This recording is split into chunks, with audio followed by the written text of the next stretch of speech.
I am so excited for today's episode of How the Pros Do It because we get to talk all things marine AC. AC systems on our boats are pretty complicated because there is a world of options out there and a lot of ways to skin the cat. So in this episode today, it's going to be teed up by the pro, Andre from the Outrigger, co-owner, master electrician. This is going to be really sweet to see his brain just spin into the topic of marine AC systems. He's been doing this for a long time at a high level on some of the best boats roving the planet right now.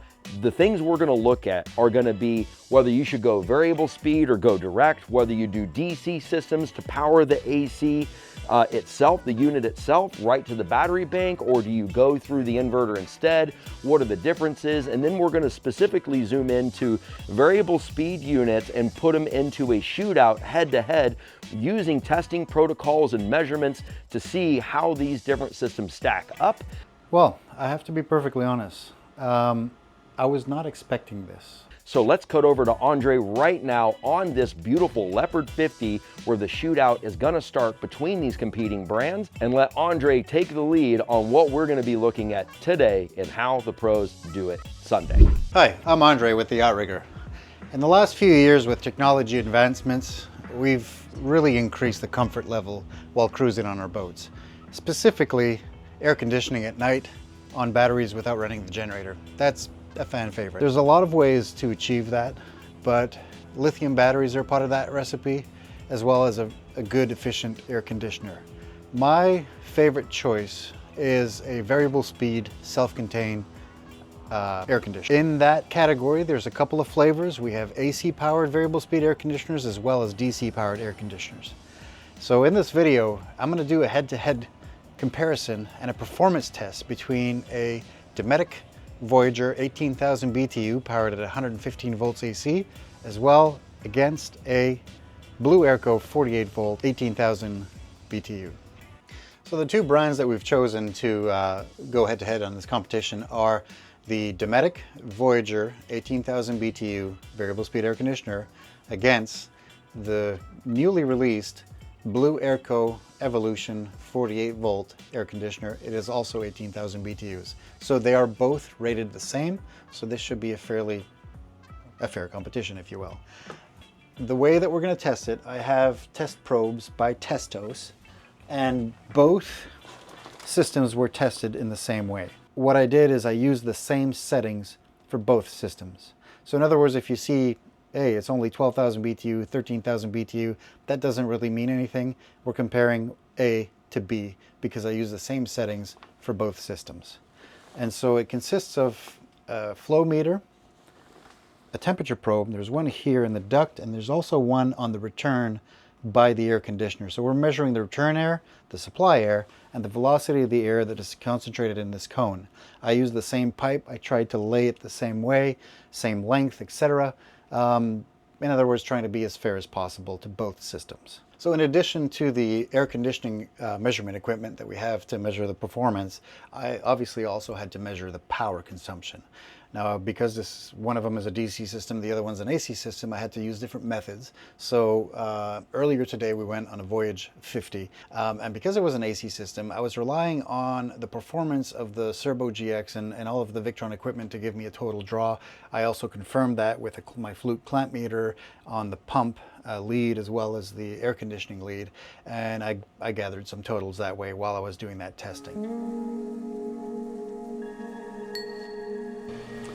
Okay, so this is a beautiful Voyage 50 that is under a complete refit. The differences on the test for the AC model of the air conditioner versus the DC is we have to take our measurements at a couple of points. Right now, the air conditioner is just starting up. It's running on inversion completely, so we're inverting all the power that we need to run the AC. Now there's other loads going, but I have a base load reference. You can see that it's consuming 1,300 watts of power, and I'm going to back that up with a clamp meter. So here I've got the clamp meter over the pump. We're drawing 1.8 amps, and then the air conditioning breaker panel is over here, and I can do the same thing and take a direct measurement with the clamp meter. And we're currently drawing 8.5 amps. I measured the voltage just a few minutes ago. We're at 119.6, and then that'll give us the wattage in the data that you'll see at the end. Anything above 20 degrees Fahrenheit is an indication of a good system. So in here, you know, we've got greater than 20 degrees spread. Not a whole lot, but I mean, anything north of 20 degrees is an indication of a good system. I've seen up to 30 degrees, and those are really powerful systems. Now here on the 48 volt Blue-Airco DC air conditioner, I've installed a Victron 300 amp smart shunt in line to my feed to make things a lot easier.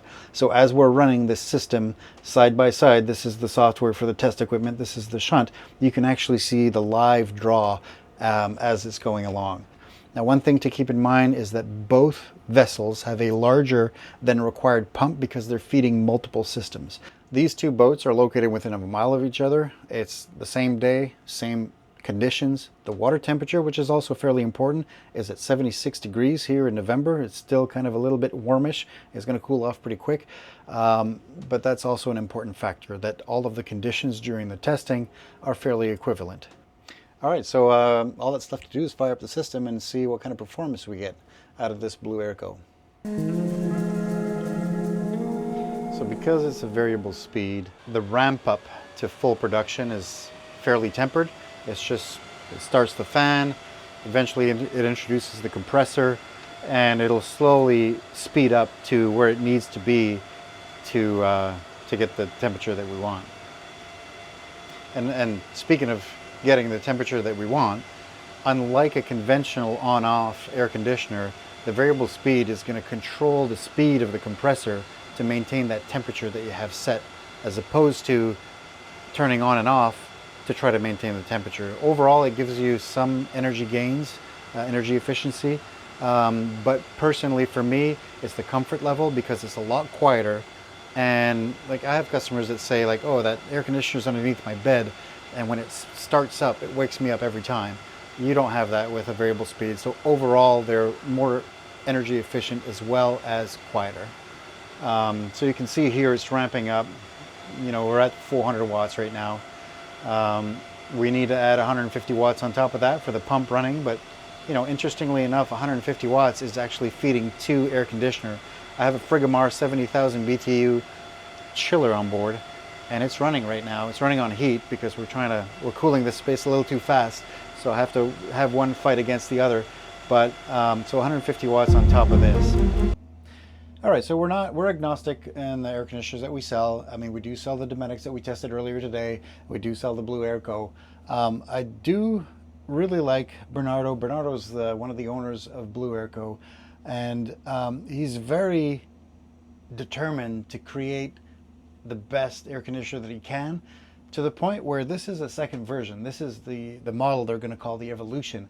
There was a previous model to this that they've improved the efficiency by 15%, and so they made some adjustments to the electronic expansion valves, a few other design things, and he was very proud of the fact that he improved the efficiency by 15%, and that's probably why we're seeing these numbers that we're seeing today.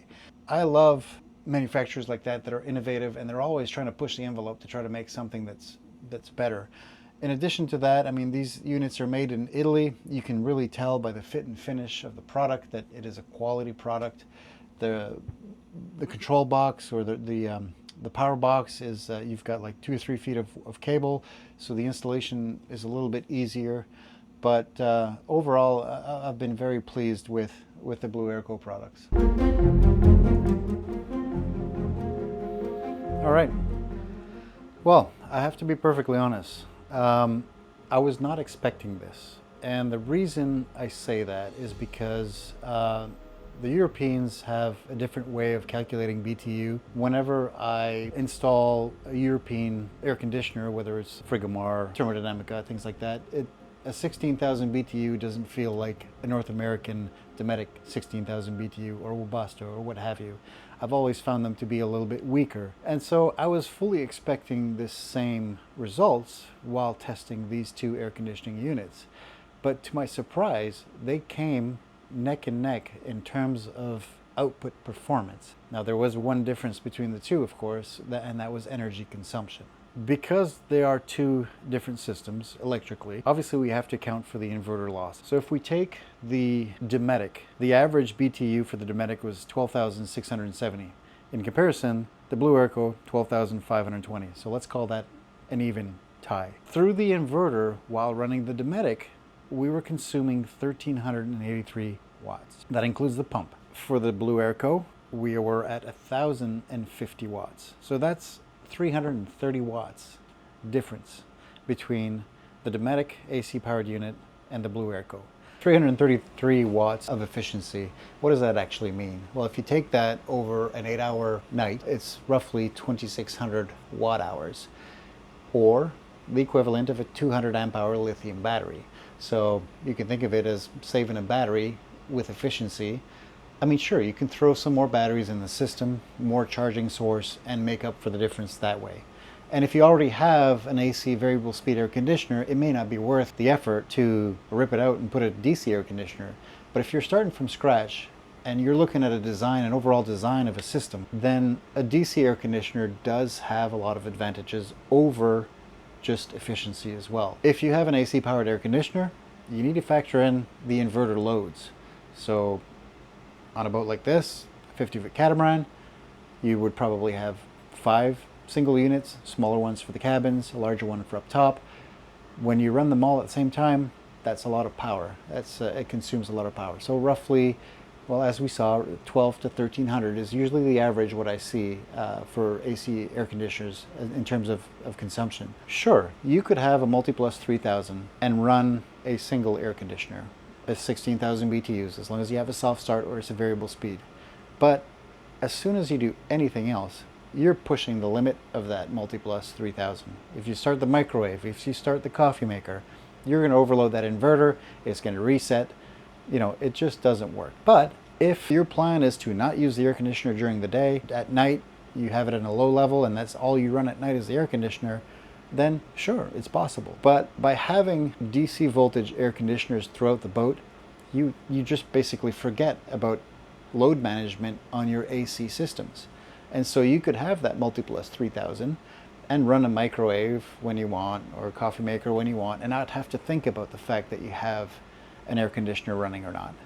You know, same thing with a 5,000 watt. With a 5,000 watt inverter, you could probably do both, but there are some times where you might trip yourself up.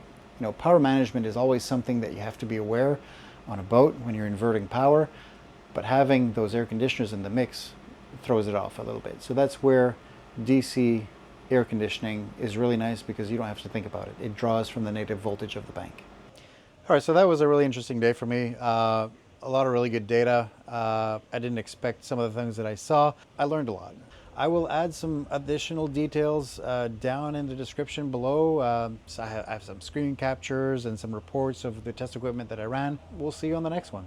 I hope that was super informative to you guys. The How the Pros Do It series will keep on coming out every Sunday. As well, on this channel, there is the New to Boat Life series. Those release on Fridays or Saturdays, sometimes both days, and those are more vlog style content concerning the things that are going on in my life on my boat, Nomad. So the idea here on this channel is to see how a newbie like me fumbles through the experience of outfitting a boat, living on a boat, and boat ownership and sailing that boat, on top of and juxtaposed by these pros that know exactly what they're doing, that outfit these boats full time as their career, who have training in these things, so we can learn from them as well, so that this is a completely unique sailing channel that is out there. Hope you guys stay along for the journey, and I will see you guys next Friday on Being New to Boat Life aboard Nomad, and catch you guys up with my running, rigging, some painting things, some various other stuff going on concerning